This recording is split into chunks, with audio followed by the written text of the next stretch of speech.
All right, welcome to November the 6th, 2024 on a Wednesday at, I was about to say, an empty Bearscott Stadium because it was completely empty when I got here, and not anymore.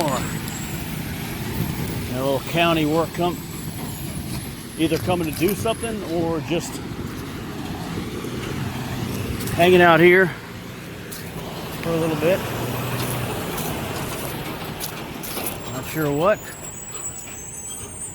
Maybe just be taking a little break there.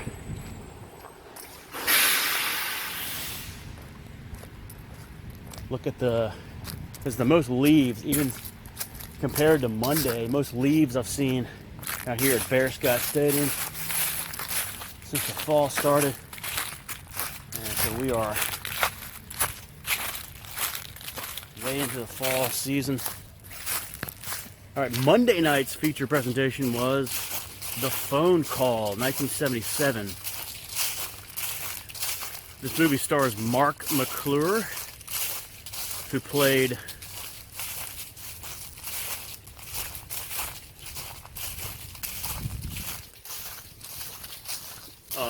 Marty McFly's brother, older brother, on Back to the Future 1985. Mark McClure is his name. And it's about an awkward teenager who lacks self-confidence.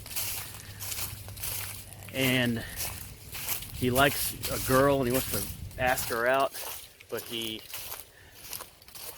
doesn't have the nerve to ask her. He calls her a couple times, but he kind of either hangs up or makes small talk, and he can't get around to ask the question. But he works at a little burger Shake Shack. Well, he delivers newspapers, and that's how he knows. He sees her on the route, and he knows her dad or something. But you never see the girl that he likes. You never even hear her on the phone. But he does work with this other girl in the Burger Shack place, little burger stand. And she's, forget who plays her, but she has a mean boyfriend. But Mark McClure's character befriends her, and then she kind of helps him along with getting a little confidence and asking the girl out, and eventually he does. That's the end of the movie. It's a 24-minute film. It's a cute film. I really like it a lot. It's a Mormon film, which you would never really know because there's nothing spiritual about it whatsoever. Any kind of like moralistic lesson, really. I guess you have to kind of try to find one. I gotta take a leak here, guys. Alright, so I recommend The Phone Call, a short film. Alright, then last night's feature presentation was Back to the Future 1985. Yesterday, November the 5th, was the 69th anniversary of the day that Marty and Doc went back to 1955. November 5th, 1955, the day that Doc discovered the flux capacitor. And so this movie, of course, stars Michael J. Fox of Teen Wolf and Poison Ivy, some other films. And Christopher Lloyd, like Addams Family. Crispin Glover is in this. He's George McFly, of course, and he was in Friday the 13th. The Final Chapter, 1984. He was had the classic Crazy Dance. And then Leah Thompson, of course, is in this. She played dual roles, few roles actually. She's like alternate reality 85, regular 85, and 1955. So like 3 roles.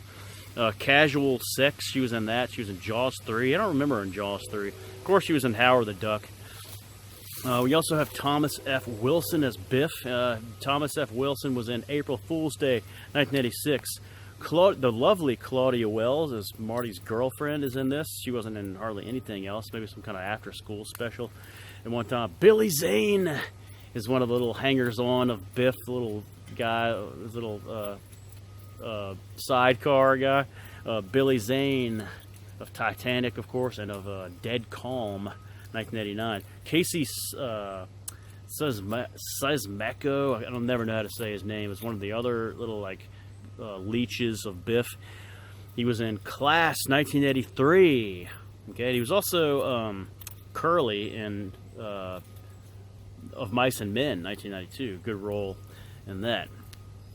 All right. You also have Mark McClure, who was in The Phone Call. All right, so he's the brother of Marty McFly. James Tolkien is the principal of Hill Valley High School. He was in Annie, of course, Daddy Warbucks, and he was in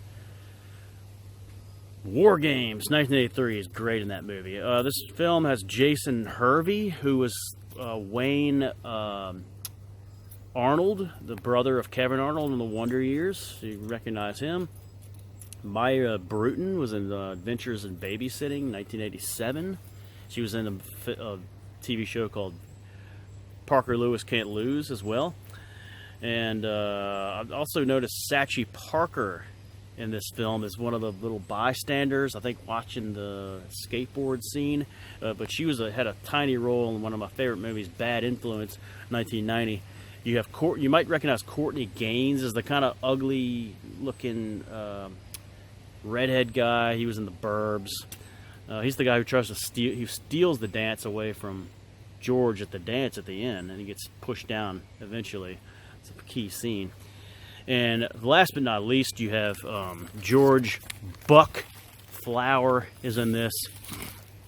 George Buck Flower as the bum. I think he had an actual name too. I think she called him. She had a name for him. Or sorry, when he comes back, he mentions.